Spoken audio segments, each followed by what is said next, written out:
داعيا إلى الله بإذنه وسراجا منيرا.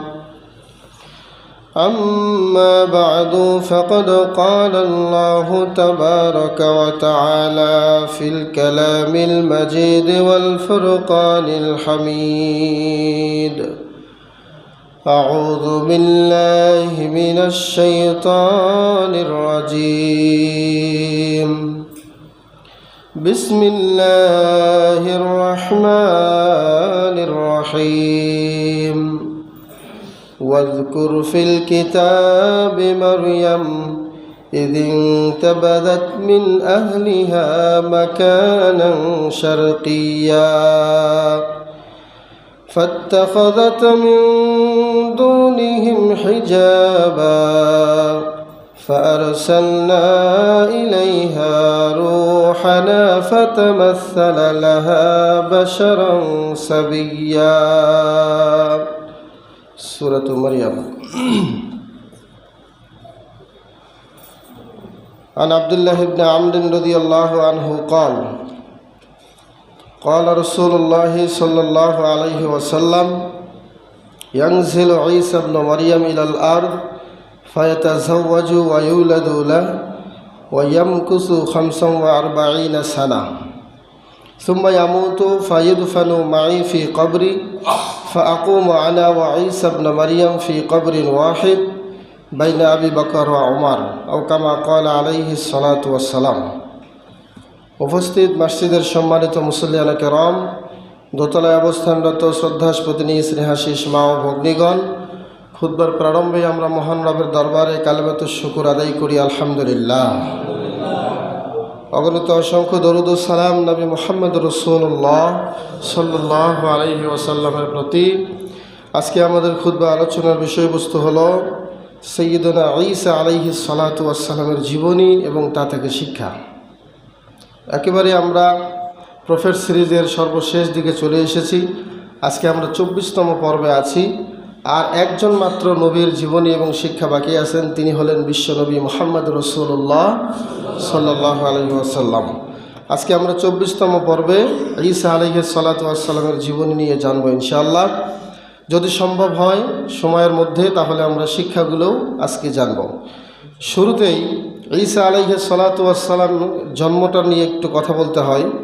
তিনি জন্মগ্রহণ করেছিলেন ফিলিস্তিনের বেথলেহেম শহরে, যে শহরটিকে আরবিতে বলা হয় মদিনাতু বাইতুল লাহাম। আবার কোনো ঐতিহাসিকগণ এটাও বলেছেন যে তিনি নাজেরা সিটিতে জন্মগ্রহণ করেছেন, যেটাকে আরবিতে বলা হয় মদিনাতুন নাসেরা। এরপরে যদি আমরা দেখি পবিত্র কোরআনে সুনির্দিষ্টভাবে জন্মগ্রহণ তিনি কোন স্থানে করেছেন সেই কথা স্পষ্টভাবে বলা হয় নাই, তবে বলা হয়েছে যে বাইতুল মুকাদ্দাস থেকে দূরবর্তী একটা জায়গায় খেজুরের গাছ দ্বারা বেষ্টিত একটা এলাকায় ঈসা আলাইহিস সালাতু ওয়াস সালাম জন্মগ্রহণ করেছিলেন। সুবহানাল্লাহ। আমরা তাকে চিনি আল্লাহর নবী ঈসা আলাইহিস সালাতু ওয়াস সালাম হিসেবে এবং ঈসা রূহুল্লাহ হিসেবে, কিন্তু খ্রিস্টানরা ঈসা আলাইহিস সালাতু ওয়াস সালামকে যিশু খ্রিস্ট বলে তারা অভিহিত করে থাকে।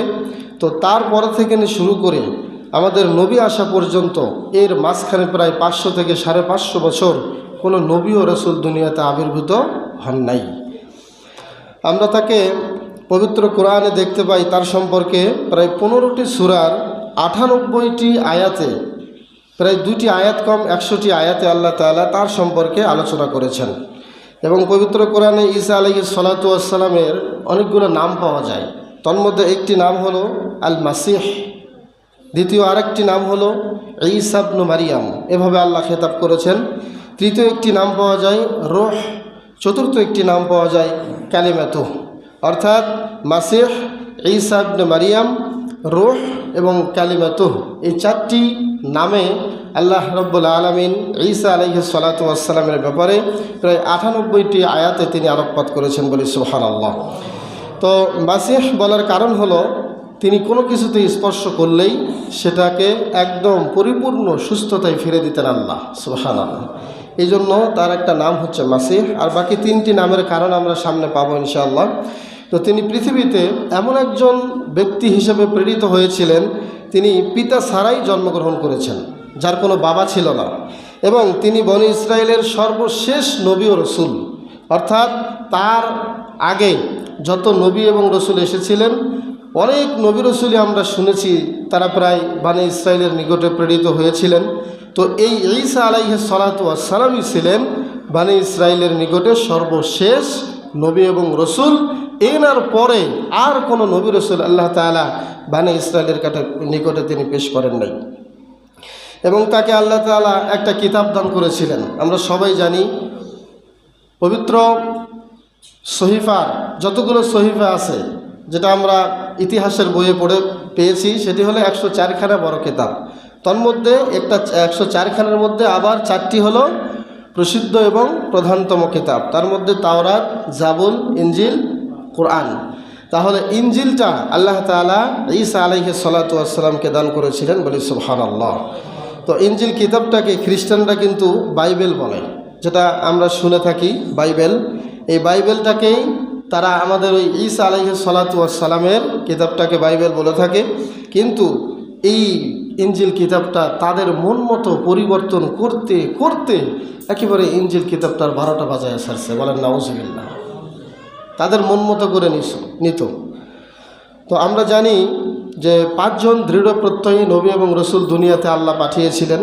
তন্মধ্যে ইব্রাহিম, নূহ, মূসা, ঈসা এবং মুহাম্মদ রাসূলুল্লাহ সাল্লাল্লাহু আলাইহি ওয়াসাল্লাম। সেই 5 জনের মধ্যে ঈসা আলাইহিস সালাতু ওয়াস সালাম আছেন এবং তিনি একমাত্র নবী যিনি এখনও ইন্তেকাল করেন নাই, বলেন সুবহানাল্লাহ।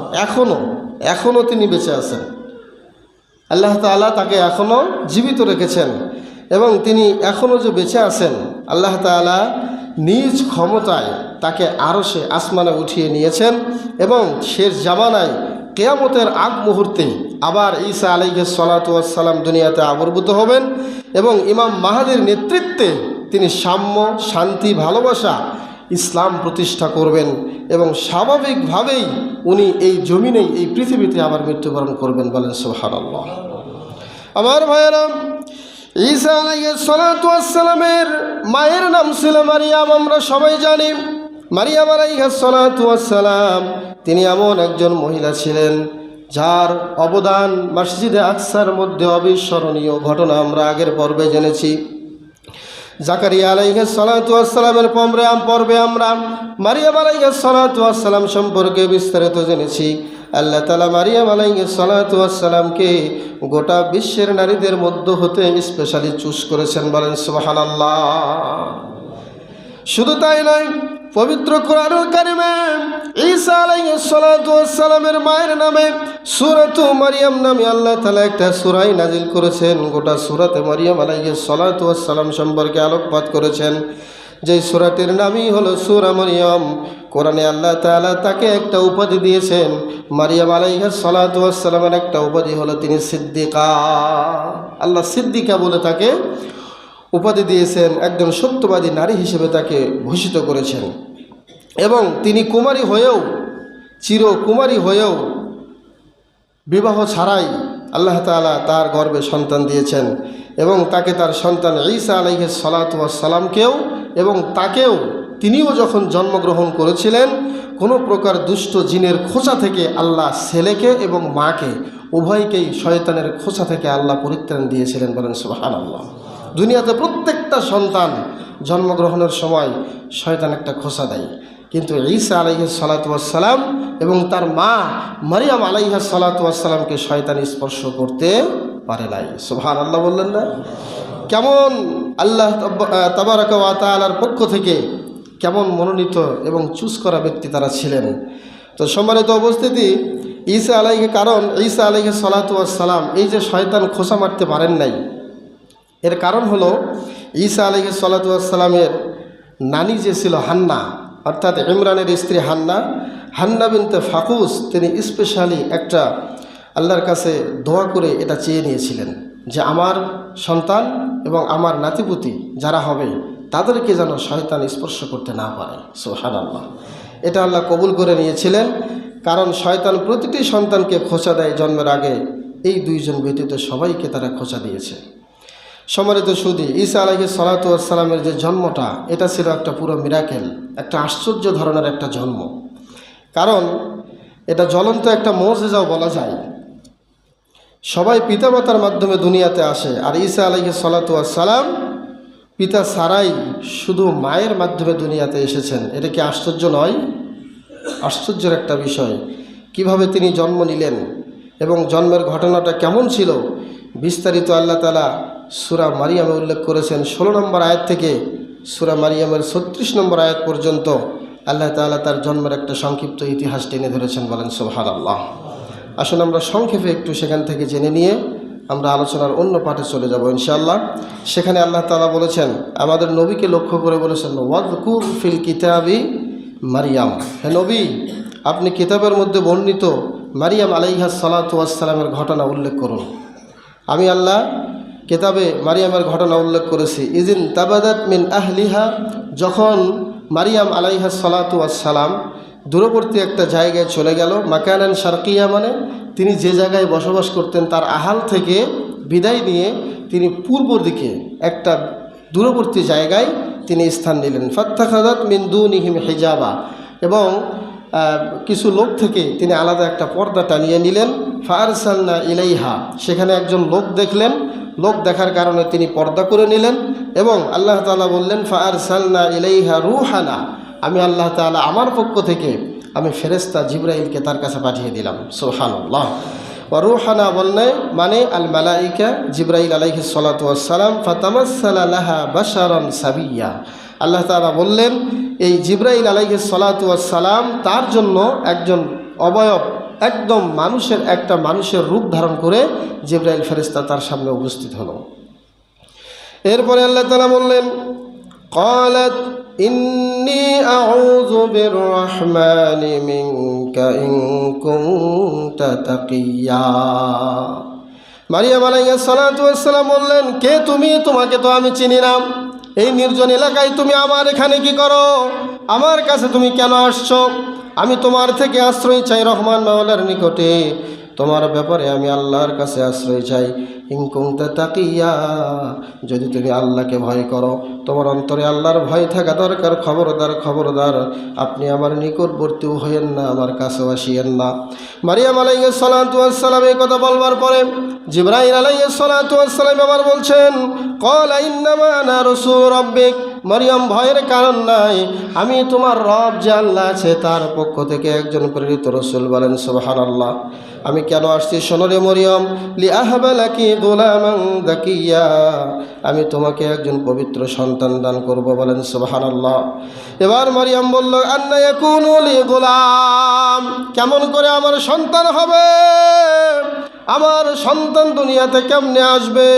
তার কারণ হলো ওয়ালাম ইয়ামসাসনি বাশার, আমাকে কোনো পুরুষ মানুষ স্পর্শ করে নাই। ওয়ালাম আকু বাগিয়া, আমি তো পতিতার কোনো মহিলাও নই, আমি ব্যভিচারিণীও নই, আমাকে কোনো পুরুষে স্পর্শ করে নাই, তাহলে কেমনে সন্তান হবে? এবার ফেরেশতা জবাব দিচ্ছেন, ক্বালা কাযালিক, এমনভাবেই হবে। ক্বালা রাব্বুকি হুয়া আলাইয়া হাইয়ুন, তোমার রব তোমাকে বলছে, তোমার রবের পক্ষ থেকে ঘোষণা হলো, এটা তোমার রবের উপরে অত্যন্ত সহজ। আল্লাহ অনেক সহজভাবেই তোমার দুনিয়ায় সন্তান দিয়ে দিবেন। বলেন সুবহানাল্লাহ। তোমার কোনো কষ্ট হবে না, এটা আল্লাহর পক্ষে সম্ভব, আল্লাহ এটা দিতে পারেন। ওয়ালিনাজআলাহু আয়াতাল লিন্নাস, যাতে করে আমি এই সন্তানটাকে মানুষের জন্য একটা নিদর্শন বানায় দিতে পারি। সুবহানাল্লাহ। ওয়া রাহমাতাম মিন্না, এবং আমার পক্ষ থেকে দয়া হিসেবে তাকে আমি পেশ করতে পারি। ওয়া কানা আমরাম মাকদিয়্যা, হে মারিয়াম, ওয়া কানা আমরান মাকদিয়্যা, এই বিষয়টা একেবারেই ফয়সালা হয়ে গিয়েছে, শুধু সময়ের অপেক্ষা হলেই সন্তান দুনিয়াতে চলে আসবে। সুবহানাল্লাহ। এরপরে যখন সন্তান তার পেটে আসলো, মারিয়াম আলাইহিস সালাতু ওয়াস সালাম বুঝতে পারলেন সন্তান তার পেটে চলে আসছে। পেট যখন ভারী হতে লাগলো, ফাহামালাতুহু ফান্তাবাদাত বিহি মাকানান কাসিয়্যা, তিনি সন্তানটিকে বহন করলেন এবং একটা জায়গায় চলে গেলেন, পার্শ্ববর্তী একটা জায়গার দিকে তিনি রওনা হলেন। ফাজাআহাল মাখাযু ইলা জিযইন নাখলা, ওই গর্ভধারণের কারণে পেটের যেই প্রসব বেদনা, আল মাখাযু মানেই হলো প্রসব বেদনা, এই প্রসব বেদনা মারিয়াম আলাইহিস সালাতু ওয়াস সালামকে একটা খেজুর গাছের ডালের নিচে চলে নিয়ে আসলো। বলেন সুবহানাল্লাহ। খেজুর গাছের ডালের নিচে যখন আসলো, মারিয়াম আলাইহিস সালাতু ওয়াস সালাম দেখলেন পেট তো বড় হলো, মানুষ তো বলবে আমার স্বামী নাই, কেমনে এই সন্তান আমার পেটে আসলো। তখন তিনি আফসোস করে আল্লাহকে বলতেছিলেন, ক্বালাত ইয়া লাইতানি মিততু ক্বাবলা হাযা ওয়া কুনতু নাসিয়াম মানসিয়া। ও আল্লাহ, এটা আপনি কি করলেন? আমি যদি এর আগেই মরে যেতাম, মৃত্যু যদি সন্তান দুনিয়াতে আবির্ভূত হওয়ার আগেই যদি আমি মারিয়াম মারা যেতাম, আর আমি যদি একদম অপরিচিত হয়ে যেতাম, আমাকে কেউ চিনত না, এটাই আমার জন্য ভালো হতো। ফানাদাহা মিন তাহতিহা, তার নিচের দিক থেকে একটা আওয়াজ আসলো, পায়ের নিচ থেকে একটা আওয়াজ আসলো। আওয়াজটা তিনি শুনতে পেলেন। আওয়াজটা এইরকম ছিল, আল্লা তাহজানি কদ জাআলা রাব্বুকে তাহতাকি সারিয়া। মারিয়াম রে, তুমি চিন্তা করো না, তোমার চিন্তার কোনো কারণ নাই। তোমার রব তোমার নিচ থেকে তোমার সব ব্যবস্থা করে দিবেন। বলেন সুবহানাল্লাহ। তুমি যে জায়গায় দাঁড়িয়ে আছো মারিয়াম, তোমার এই জায়গার নিচ থেকেই তোমার সব ব্যবস্থা তোমার আল্লাহ করে দেবেন। ওয়া হুজ্জি ইলাইকি বিজিযিন নাখলা, সন্তান দুনিয়াতে চলে আসলো। মারিয়াম আলাইহিস সালাতু ওয়াস সালাম সন্তানের মুখ দেখলেন। আল্লাহ তাআলার কাছে তিনি আশা করছিলেন এবার সন্তানকে কি খাওয়াবেন। কাছে তো কিছুই নাই, কেউ কোনো ব্যক্তিও নাই, তার কোনো বাবাও নাই, মাও নাই, কে তাকে সন্তানকে লালন পালনের জন্য খাবার দিয়ে যাবেন। আল্লাহ বললেন, চিন্তা করো না, ওয়া হুজ্জি ইলাইকি বিজিযিন নাখলা, তোমার মাথার উপরে একটা খেজুরের ডাল দেখা যায় রে মারিয়াম। মারিয়াম ওই খেজুরের ডাল ধরে একটু হালকা টান দাও। হুজ্জি মানে একটু হালকা টান দাও, ইলাইকি মানে তোমার দিকে, বিজিযিন নাখলা মানে খেজুরের ডাল ধরে। খেজুরের ডাল ধরে যখনই নাড়া দিবে, খেজুরের ডাল ধরে যখন একটু খোসা দিবে, তুসাকিত আলাইকি রুতাবান জানিয়া, মারিয়াম রে, ওই খেজুরের তাজা খেজুরগুলো টস টস করে তোমার মুখে চলে আসবে। সুবহানাল্লাহ। খেজুরের গাছের নিকটে আমি তোমাকে এই জন্যই নিয়ে আসছি।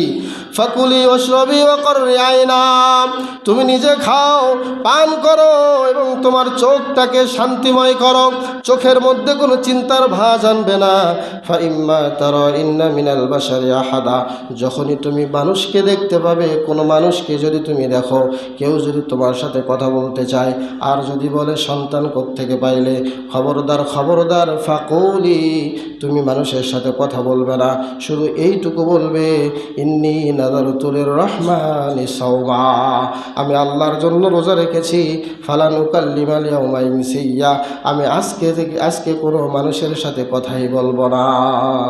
সুবহানাল্লাহ। আল্লাহ একটা কৌশল শিখিয়ে দিলেন। সন্তান তো দুনিয়াতে আসলো, তুমি তো সন্তানকে খাওয়াচ্ছ, কেউ যদি মানুষ তোমাকে দেখে বলে যে মারিয়াম স্বামী নাই, সন্তান পেলে কোত্থেকে, তখন তুমি একটা কথা বলবে যে আমি আল্লাহর সাথে ওয়াদা করেছি, আল্লাহর পক্ষ থেকে আদেষ্টিত হয়েছি, আমি কারোর সাথে আজকে কথা বলবো না। ফ্যানটা একটু ছাড়ো তো। এই কথা বলবার পরে আল্লাহ তাআলা আবার বলছেন, ফাআতাত বিহি কওমাহা তাহমিলুহু, আল্লাহ তাআলা বলছেন যে সে আসলো তার কওমের নিকটে তার সন্তানকে কোলে নিয়ে এবার তার যে গোষ্ঠী, তার যে লোকজন, বাড়ির লোকজন, তাদের কাছে যখন আসলো, তার গোষ্ঠীর লোকেরা তারা এবার বলা শুরু করলো, ক্বালু ইয়া মারিয়াম, হে মারিয়াম, লাকাদ জিতি শাইয়ান ফারিয়া, তুমি একটা নেক্কারজনক এবং গর্হিত একটা কাজ করেছো। বলেন নাউজুবিল্লাহ। এমনভাবে ধমক দিয়ে তাকে বলা শুরু করলো।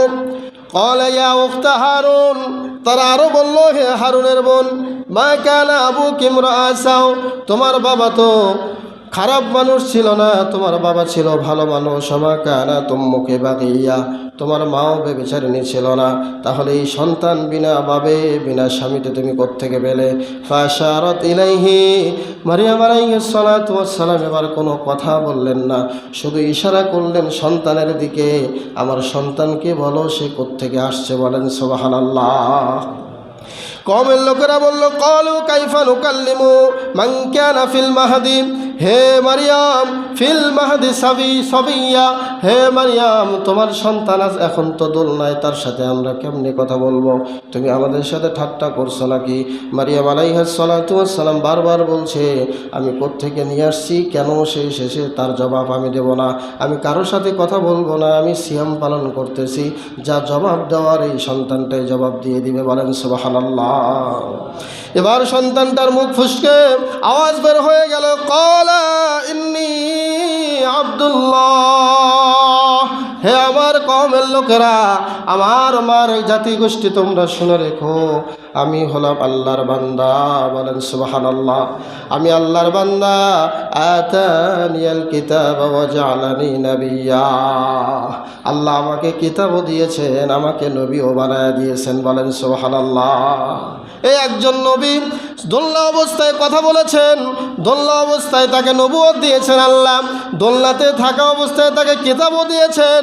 এমন একজন নবী আর দ্বিতীয় কেউ নাই, তিনি হলেন ঈসা আলাইহিস সালাতু ওয়াস সালাম। তিনি আরও বললেন ওয়াজআলানি মুবারাকান আইনামা কুনতু, আমাকে আল্লাহ রব্বুল আলামিন যেখানেই থাকি না কেন সেখানেই আল্লাহ বরকত দিয়ে ভরপুর করে রাখবেন। ওয়াউসানি বিসসালাতি ওয়াজ যাকাতি মা দুমতু হাইয়া, আমি যতদিন বেঁচে থাকবো ততদিন সালাত এবং যাকাত আমি কায়েম করে যাব। বলেন সুবহানাল্লাহ। ওয়া বাররাম বিওয়ালিদাতি, আমার মায়ের সাথে আমি ভালো ব্যবহার করব। ওয়ালাম ইয়াজআলনি জাব্বারান শাকিয়া, আল্লাহ তাআলা আমাকে অহংকারী করেন নাই, দুর্ভাগ্যও করেন নাই।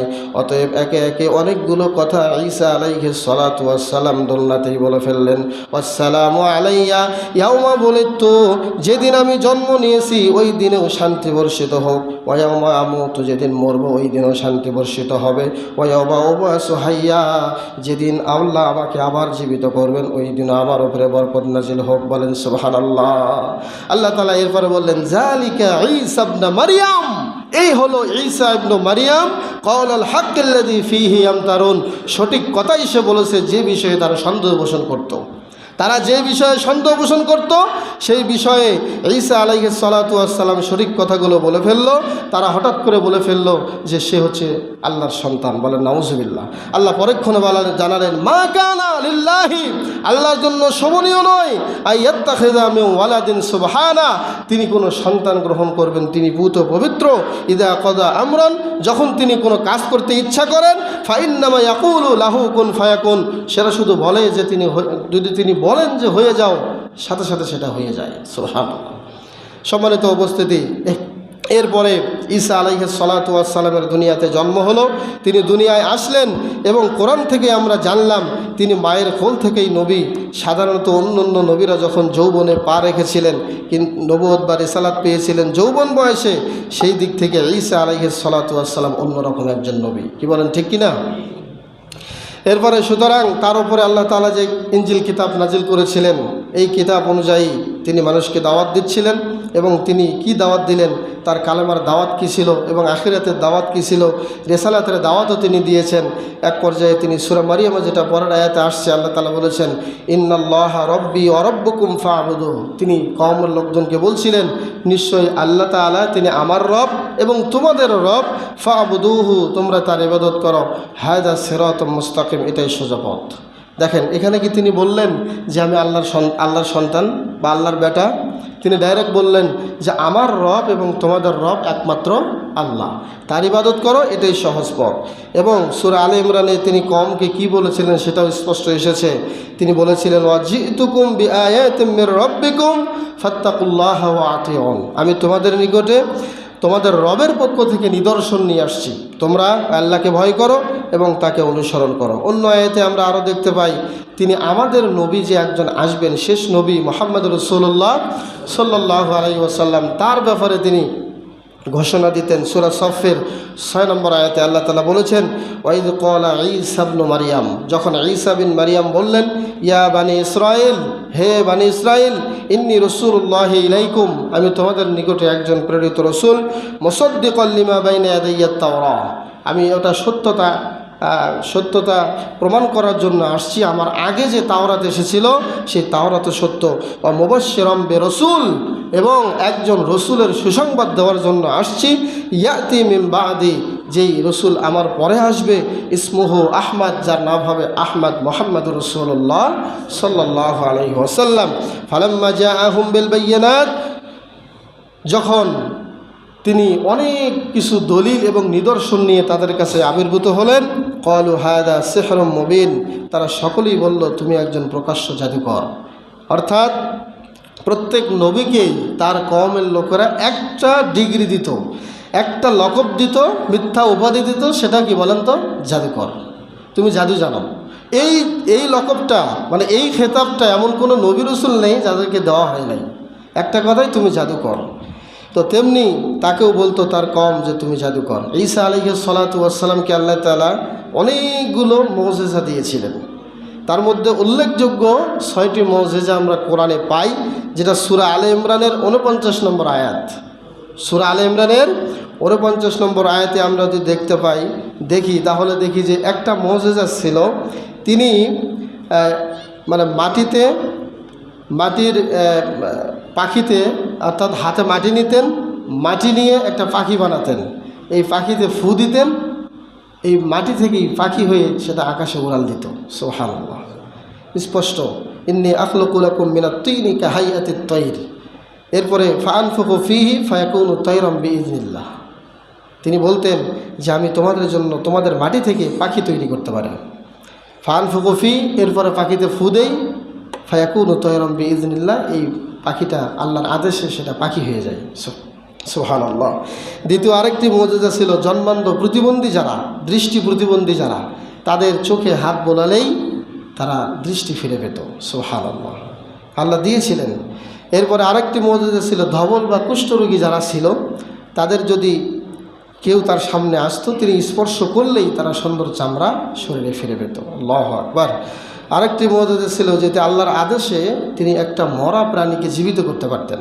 সুবহানাল্লাহ। যদি শুধু বলতেন যে কুম বিইজনিল্লাহ, আল্লাহর অনুমতিতে তুমি দাঁড়িয়ে যাও, সাথে সাথে এই মরা প্রাণীটি জীবিত হয়ে যেত। সুবহানাল্লাহ। 5 নম্বর একটা মুজিজা হলো, কেউ বাসা থেকে কি খেয়ে এসেছে, আপনি এখন কি খেয়ে এসেছেন আমি জানি না, বা আমি কি খেয়ে এসেছি আপনি জানেন না, কিন্তু ঈসা আলাইহিস সালাতু ওয়াস সালাম এটা বলতে পারতেন। সুবহানাল্লাহ।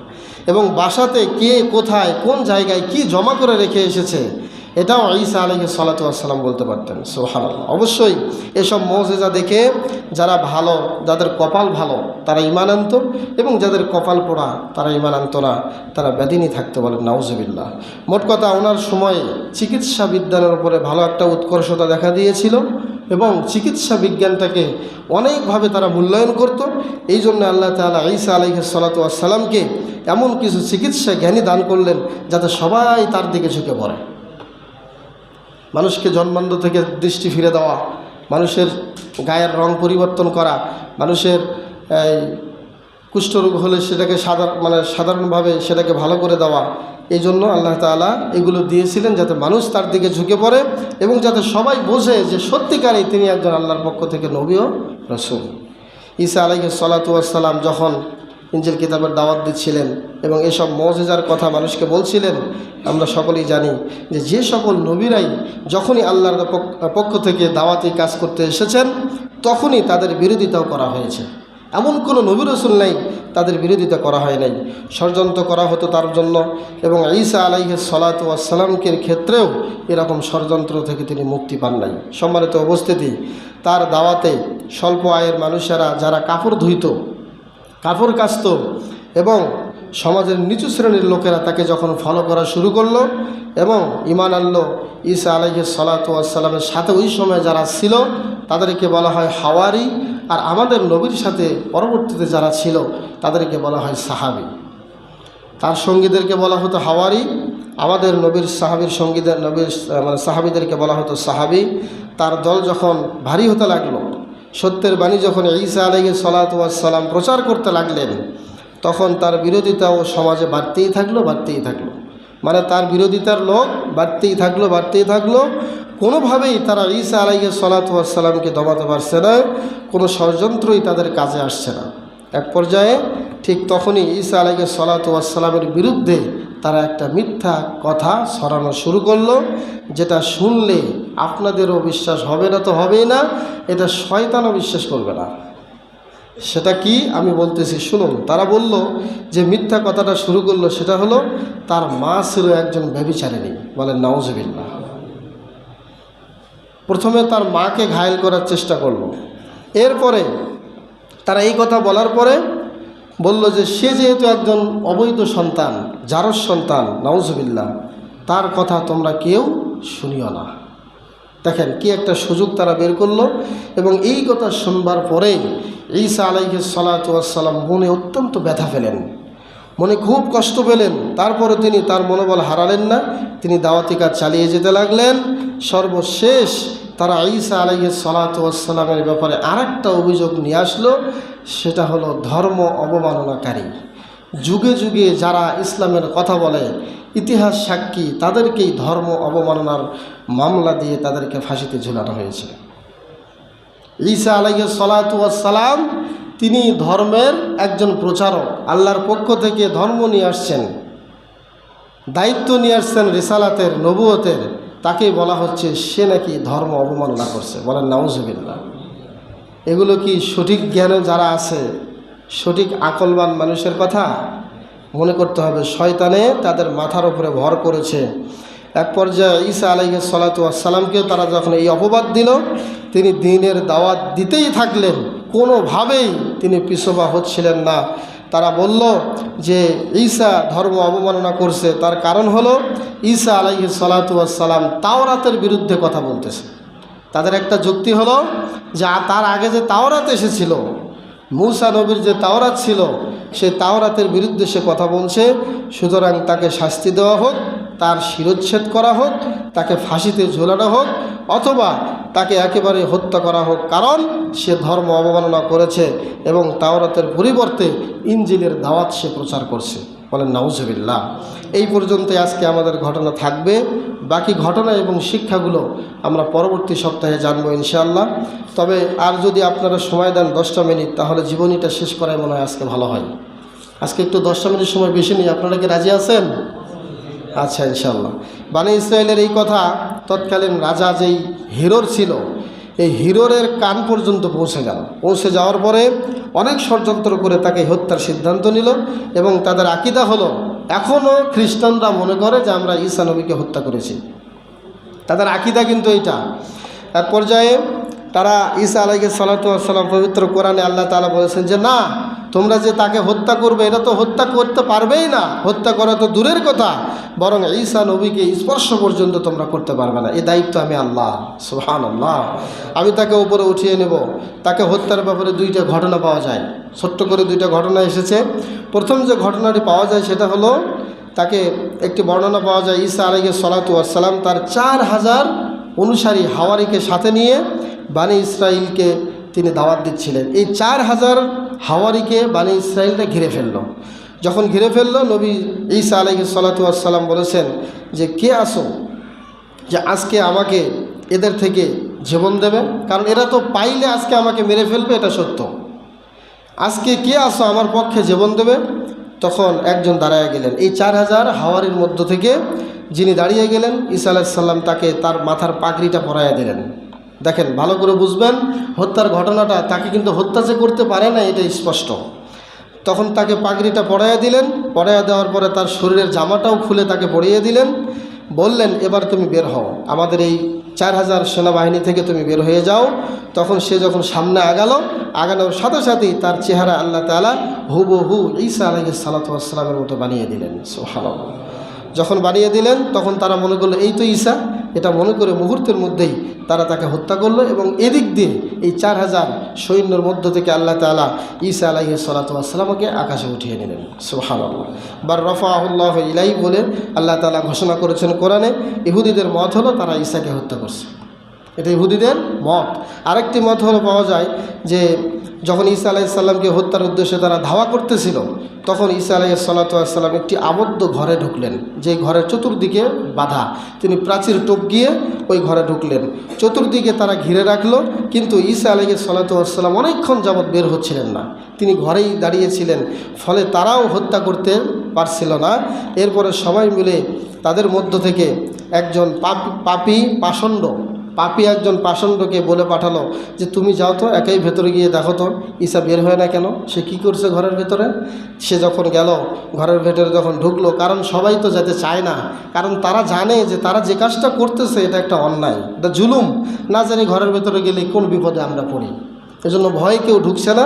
তারা একজনকে এই দায়িত্ব দিয়ে তারা যখন ঢুকালো, ওই লোকটা যখন দেয়াল টোপ গিয়ে ভেতরে গেল, যাওয়ার সাথে সাথে মুহূর্তের মধ্যেই আল্লাহ তাআলা ঈসা আলাইহিস সালাতু ওয়াস সালামকে আসমানে উঠিয়ে নিয়েছেন। ওই লোকটা আর দেখতে পেল না, তখন ওই লোকটাও ঘর থেকে আর বের হচ্ছে না। এরই মুহূর্তে এই অবস্থায় আল্লাহ তাআলা এই মানুষটাকেই সরাসরি হুবহু ঈসা আলাইহিস সালাতু ওয়াস সালামের চেহারার মতো চেহারা বানিয়ে দিলেন। যখন এরা দেখলো যে সে বের হচ্ছে না কেন, তারা যখন সবাই মিলে ঘরে ঢুকলো, দেয়াল টোপ গিয়ে দেখলো ওই তো ঈসা দাঁড়ায় রয়েছে, এতক্ষণ তো ঈসা বের হচ্ছে না। ওই লোকটাকেই তারা ঈসা মনে করে তারা হত্যা করলো, এবং আজ অবধি তাদের দাবি হলো তারা ঈসা নবীকে হত্যা করেছে, বলেন নাউজুবিল্লাহ। মনে রাখবেন, রাখে আল্লাহ, মারে কে? মারে আল্লাহ, রাখে কে? আল্লাহ যদি বাঁচাতে চান, পৃথিবীর এমন কেউ নেই যে তাকে বাঁচাতে পারবে। সম্মানিত উপস্থিতি, ওইদিকে এই ব্যক্তিকে হত্যার পরে তাদের মধ্যে যারা কয়েকজন ছিলেন তাদের কয়েক দল হয়ে গেল। এই হত্যাকারীদের মধ্য থেকেই কয়েক দলে বিভক্ত হয়ে গেল, এবং কেউ বলে যে না এটা ঈসা, কেউ বলে যে না এটা ঈসা নয়। এইভাবে তারা সন্দেহের মধ্যে পড়ে গেল। আসলেই যে তারা তাকে হত্যা করেছে এই ব্যাপারে মহান আল্লাহ স্পষ্টই বলে দিয়েছেন যে তারা তাকে হত্যা করতে পারে নাই। আল্লাহ তাআলা বলেছেন ও কাউলিহিম ইন্না কাতালনাল মাসিহা ঈসা ইবনে মারইয়াম রাসূলুল্লাহ। তারা বলো, তাদের কথা হলো যে আমরা ঈসা নবীকে হত্যা করেছি। ওমা কাতালুহু ওমা সালাবুহু ওয়ালাকিন শুববিহা লাহুম। আল্লাহ বললেন যে না, তারা তাকে হত্যাও করে নাই, শরীরেও চড়াতে পারে নাই। ওয়ালাকিন শুববিহা লাহুম, বস্তুত তাদের মতোই, তার মতোই তাদেরকে মানে সাদৃশ্য করে দেওয়া হয়েছিল। ওই যে আমি বললাম যে লোকগুলো আসলো, তাদের মধ্য থেকে একজনকে ঈসা নবীর চেহারার মতো আল্লাহ চেহারা বানিয়ে দিয়েছেন। এই আয়াতই প্রমাণ করে ওয়ালাকিন শুববিহা লাহুম, তাদের জন্য সাদৃশ্য করে দেওয়া হয়েছিল। ওমা কাতালুহু ইয়াকিনা, আল্লাহ বললেন স্পষ্ট তারা তাকে হত্যা করতে পারে নাই। বার রাফাহুল্লাহু ইলাইহি, বরং আল্লাহ তাআলা তার কাছে তাকে উঠিয়ে নিয়েছিলেন। সম্মানিত উপস্থিতি, ঈসা আলাইহিস সালাতু ওয়াস সালামের এই হলো জীবনের একেবারে সর্বশেষ ঘটনা। এটা ছিল সর্বশেষ ঘটনা। এটা কনফার্ম করলেন আল্লাহ তাআলা যে তারা তাকে হত্যা করতে পারে নাই, ফাঁসিতেও ঝুলাই নাই, বরং আল্লাহ তাআলা তাকে তার কাছে উঠিয়ে নিয়েছেন। এবং বিশ্বনবী মুহাম্মদ সাল্লাল্লাহু আলাইহি ওয়াসাল্লাম তিনি আমাদেরকেও জানিয়েছেন যে ঈসা আলাইহিস সালাতু ওয়াস সালাম তিনি ইন্তেকাল করেন নাই। তিনি একমাত্র নবী যিনি এখনও জীবিত আছেন, তিনি আকাশে আছেন, শেষ জামানে তিনি পৃথিবীতে আবার নেমে আসবেন। প্রিয় উপস্থিতি মুসল্লিয়ানা কেরাম, সহিহ মুসলিমের মধ্যে স্পষ্ট সহিহ হাদিসে এসেছে রাসূল সাল্লাল্লাহু আলাইহি ওয়াসাল্লাম তিনি বলেছেন কিয়ামতের আগে এমন একটা সময় আসবে যখন ঈসা আলাইহিস সালাতু ওয়াস সালাম ন্যায়পরায়ণ শাসক হিসেবে দুনিয়াতে আবির্ভূত হবেন। বলেন সুবহানাল্লাহ। ন্যায়পরায়ণ শাসক, যাকে বলা হয় হাকামাম মুকসিতা, ন্যায়পরায়ণ শাসক হিসেবে তিনি ক্রুশবিদ্ধ হওয়া, অর্থাৎ মানুষকে যে ক্রুশবিদ্ধ করে হত্যা করা হতো এটা তিনি উঠিয়ে ফেলবেন, শুকরকে হত্যা করবেন, ওয়াক্তুলুল খানাজির, এরপরে তিনি জিজিয়া কর এগুলোর সব রীতি রেওয়াজ তিনি বন্ধ করে দিবেন, ট্যাক্স পদ্ধতি তিনি বন্ধ করে দিবেন, এবং গোটা বিশ্বে সম্পদের সয়লাভ হয়ে যাবে। বিশ্বনবী বললেন ওয়াফিদুল মাল, মালের সয়লাভ হয়ে যাবে, হাত্তা লা তাকবালহু আহাদুন, এমনকি এই সম্পদ গ্রহণ করার মতো একজন লোকও পাওয়া যাবে না। সবাই ধনাঢ্য হয়ে যাবে, সবাই ধনী হয়ে যাবে। ওই সময়ে তাকুনু সাজদাতু ওয়াহিদাতুন খায়রুম মিনাদ দুনিয়া ওয়া মা ফিহা, ওই সময়ে একটা সাজদা দেওয়া মানে দুনিয়া এবং দুনিয়ার মধ্যে যা কিছু আছে তার চেয়ে একটা সাজদা উত্তম হবে আল্লাহর কাছে। সুবহানাল্লাহ। এবং সহিহ মুসলিমের আরেকটি বর্ণনায় পাওয়া যায়, তা হলো নাওয়াজ বিন সিনওয়ানের একটা হাদিস, যে হাদিসে দাজ্জাল সম্পর্কে বিস্তর আলোচনা এসেছে। দাজ্জাল সম্পর্কে রাসূল সাল্লাল্লাহু আলাইহি ওয়াসাল্লাম বলেছেন, দাজ্জাল এই পৃথিবীতে আসলে যখন ঈসা আলাইহিস সালাতু ওয়াস সালামের চেহারা দেখবে, তাকে ধরতে হবে না, চেহারা দেখা মাত্রই লবণ যেমন পানির মাঝে গলে যায়, মন যেমন আগুন দেখলে গলে যায়, দাজ্জাল ঈসা আলাইহিস সালাতু ওয়াস সালামকে দেখার সাথে সাথে এইভাবে গলতে থাকবে এবং নিঃশেষ হয়ে যাবে, ধ্বংস হয়ে যাবে। দাজ্জাল যখন পৃথিবীতে ফিতনা ছড়াবে, তখনই আল্লাহর নবী ঈসাও দুনিয়াতে আবির্ভূত হবেন, পৃথিবীতে আগমন করবেন। তিনি কোথায় আগমন করবেন এ সম্পর্কে সহিহ বুখারীর বর্ণনা বিভিন্ন হাদিসে স্পষ্ট হাদিস এসেছে। তিনি সিরিয়ার রাজধানী যে দামেস্ক আছে, এই দামেস্কের একটা মসজিদে, সাদা মিনার যুক্ত একটা মসজিদে তিনি আবির্ভূত হবেন। সেই মসজিদটি এখন প্রস্তুত, বলেন আলহামদুলিল্লাহ। দামেস্কের সাদা মিনারের মসজিদ এখন প্রস্তুত হয়ে আছে। যখন কিয়ামতের বড় আলামতগুলো বের হওয়া শুরু হবে তখনই ঈসা আলাইহিস সালাতু ওয়াস সালামও চলে আসবেন, তবে দাজ্জাল আসার পরে আসবেন। ঈসা নবী দাজ্জালের আগে আসবেন না। আল্লাহ তাআলা তাকে অবতরণ করাবেন এবং ফেরেশতার দুইজন ফেরেশতার কাঁধের উপরে ভর করে করে তিনি সাদা মিনারের উপর দিয়ে তিনি দামেস্কের মসজিদে নাজিল হবেন। সুবহানাল্লাহ। নেমে আসার সাথে সাথে ওই সময়ে যিনি ইসলামী কমান্ডার থাকবেন তিনি বলবেন যে আসুন আপনি ইমামতি করুন, সালাতের ইমামতি করুন। ঈসা আলাইহিস সালাতু ওয়াস সালাম বলবেন যে না, আমি ইমামতি করার জন্য আসি নাই, আমি এই শেষ উম্মত হিসেবে এসেছি। সুবহানাল্লাহ। আমি নেতাগিরি করার জন্য আসি নাই, আমি দায়িত্ব পালন করার জন্য আসি নাই। আমাকে আল্লাহ যে দায়িত্ব দিবেন এটা নবী হিসেবে নয়, এটা শেষ নবীর উম্মত হিসেবে। সুবহানাল্লাহ। আমি শেষ নবীর উম্মত হিসেবে থাকবো, আপনারাই নেতা হবেন, আপনারাই ইমামতি করবেন। এরপর ঈসা আলাইহিস সালাতু ওয়াস সালাম দাজ্জালকে খোঁজাখুঁজি করবেন, ইহুদিরা দাজ্জালের বন্ধু হবে। এবং আমরা এটাও জানি ঈসা আলাইহিস সালাতু ওয়াস সালামের শ্বাসে নিঃশ্বাসে প্রশ্বাসে শুধু দাজ্জাল মরবে তা নয়, যত ইহুদি বেঈমান খ্রিস্টান থাকবে সবাই মরে সারখার হয়ে যাবে। ধরতে হবে না, মারতে হবে না, হাদিসে স্পষ্ট এসেছে শুধু তিনি শ্বাস ছাড়বেন, যত বেদিন বেঈমান আছে সব মাটির সাথে তুলে ধরা হয়ে যাবে। সম্মানিত অবস্থাতে ফিলিস্তিনের এখনও একটা জায়গা আছে, নাম করা জায়গা, যে জায়গাটার নাম হচ্ছে বাবে লুদ। এই বাবে লুদ নামক জায়গায় দাজ্জালকে সরাসরি যদি সে সামনে আসে, আল্লাহ তাআলা দাজ্জালকে ঈসা আলাইহিস সালাতু ওয়াস সালামের হাতে হত্যা করবেন। সুবহানাল্লাহ। বাবে লুদ নামক জায়গায় সর্বশেষে আমরা চলে আসছি। এরপর যখন ইয়াজুজ মাজুজ আসবে, তিনি মুসলিমদেরকে সাথে নিয়ে তিনি তুর পাহাড়ে যাবেন। ঈসা আলাইহিস সালাতু ওয়াস সালাম তুর পাহাড়ে যাওয়ার পরে তিনি দেখবেন অনেক ইয়াজুজ মাজুজ আসছে আমাদেরকে আক্রমণ করার জন্য। ওই তুর পাহাড় থেকে ঈসা আলাইহিস সালাতু ওয়াস সালাম আল্লাহর কাছে দুহাত তুলে দোয়া করবেন। দোয়ার বাদৌলতে ইয়াজুজ মাজুজ তারা চলে যাবে, তারা সামনে আগাবে না এবং এক পর্যায়ে তারা ধ্বংস হয়ে যাবে। আল্লাহ আকাশ থেকে পাখি পাঠাবেন, এক একটা পাখি দুই পায়ে দুইটা লাশ এবং ঠোঁটে একটা লাশ, তিনটা করে লাশ নিয়ে তারা একদম অচিন একটা জায়গায় চলে যাবে। এই লাশগুলো তারা এই পাখির মাধ্যমে আল্লাহ তাআলা পরিষ্কার করে দিবেন এবং ঈসা আলাইহিস সালাতু ওয়াস সালাম গোটা পৃথিবীতে তো ইসলাম পৌঁছে দিবেন। সারা পৃথিবীতে এমন কোনো ঘর, কোনো জনপদ থাকবে না যেখানে ঈসা আলাইহিস সালাতু ওয়াস সালামের দাওয়াত পৌঁছবে না। গোটা বিশ্বে তখন ইসলাম আর ইসলাম দিয়ে ছড়িয়ে যাবে, পৃথিবীর সবাই ইমানদার হয়ে যাবে, মুসলিম হয়ে যাবে এবং স্বাভাবিকভাবেই ঈসা আলাইহিস সালাতু ওয়াস সালাম অন্য নবীদের মতোই তিনি মৃত্যুবরণ করবেন, ইন্তেকাল করবেন এবং তাকে আবু বকর, ওমর এবং বিশ্বনবীর কবরের মাঝখানে তাকে দাফন করা হবে। সুবহানাল্লাহ। এই ব্যাপারে স্পষ্ট সহিহ হাদিস আসছে তাকে কোথায় দাফন করা হবে। ইবনুল জাওজি রাহিমাহুল্লাহ কিতাবুল ওয়াফার মধ্যে উল্লেখ করেছেন। হাদিসটা আব্দুল্লাহ বিন আমর থেকে বর্ণিত। তিনি বলেন রাসূল সাল্লাল্লাহু আলাইহি ওয়াসাল্লাম বলেছেন, ইয়ানজিলু ঈসা ইবনে মারইয়াম ইলাল আরদ, ঈসা বিন মারইয়াম জমিনে আবির্ভূত হবেন, ফায়াতাযাওয়াজু, এমনকি তিনি বিবাহ করবেন। বলেন সুবহানাল্লাহ। বিয়ে পর্যন্ত করবেন। ওয়াইউলাদুলা, এবং তাকে সন্তানও দেওয়া হবে, তার সন্তানও হবে। ওয়ায়ামকুসু, তিনি অবস্থান করবেন পৃথিবীতে 45 সানা, 45 বছর। অনেক মুহাদ্দিসিন কেরাম বলেছেন এটা 50 বছরও হতে পারে অথবা 40 বছরও হতে পারে। এর মাঝামাঝি 50 থেকে 45-এর মাঝামাঝি সময়ে তিনি পৃথিবীতে অবস্থান করবেন। সুম্মা ইয়ামুতু, এরপরে তিনি মৃত্যুবরণ করবেন। ফায়ুদফানু, এরপরে তাকে দাফন করা হবে। বিশ্বনবী বলেছেন কার সাথে? মাই ফি কবরি, আমার সাথে, আমার কবরের পাশেই তাকে দাফন করা হবে। এবং আজও আপনারা দেখবেন মক্কাতে যারা মদিনাতে যারা গিয়েছেন, বিশ্বনবীর কবর, আবু বকরের কবরের মাঝখানে দেখবেন একটা জায়গা ফাঁকা আছে, আজও ফাঁকা আছে এবং ওই জায়গাতেই ঈসা আলাইহিস সালাতু ওয়াস সালামকে কী করা হবে? দাফন করা হবে। এ কথা বিশ্বনবী, হাদিস সহিহ, কোনো সন্দেহ নাই। বিশ্বনবী বলেছেন ফাআকুমু আনা ওয়া ঈসা ইবনে মারইয়াম ফি কবরিন ওয়াহিদিন বাইনা আবি বকর ওয়া ওমর, আমি এবং ঈসা আলাইহিস সালাতু ওয়াস সালাম এক কবর থেকে উঠব, আবু বকর এবং ওমরের কবরের মাঝখান থেকে আমাদেরকে উঠানো হবে। সুবহানাল্লাহ। সম্মানিত উপস্থিতি, এই হলো ঈসা বিন মারইয়ামের জীবন কাহিনী। এই পর্যন্তই আমরা পাই, অতিরিক্ত আর কিছু পাওয়া যায় না। আল্লাহ চাহে তো আগামী সপ্তাহে আমরা তার জীবনী থেকে একে একে 10টি শিক্ষা আমি নোট করেছি, এই 10টি শিক্ষা আপনাদের সাথে শেয়ার করবো ইনশাআল্লাহ। আল্লাহ পাক আমাদেরকে তার জীবনী থেকে শিক্ষাগুলো মানার এবং জানার তৌফিক দান করুক। সকলে পড়ি আমিন।